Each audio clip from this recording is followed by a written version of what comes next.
Hello everyone and welcome to my YouTube channel. Today we are going to discuss how to download apps from Safari in iPhone.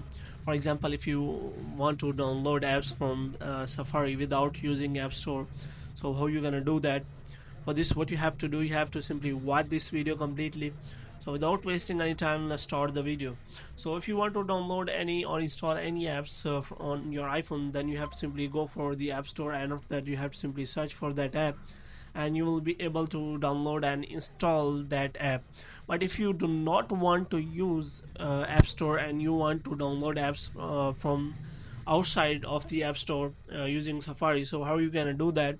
For this, what you have to do, you have to simply click on Google, and after that what you have to do, you have to simply search for that app you want to download outside of the App Store. So here you have to simply search for App Store.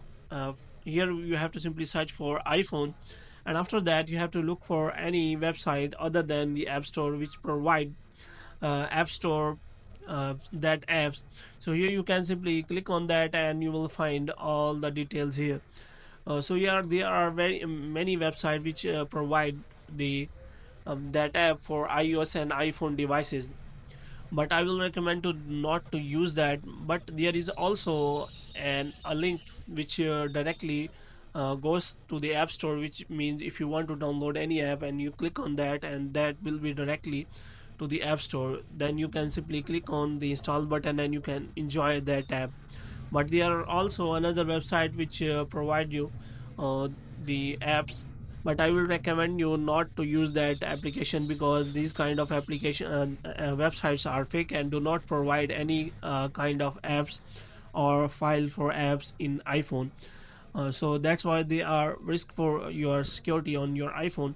So I will recommend you to not to use that kind of website to download and install any kind of apps. So you have to simply use only App Store if you want to download and install any app from on your iPhone, because it is important for your security on iPhone. So hope you have liked this video. If you get more videos like these, you can subscribe our channel.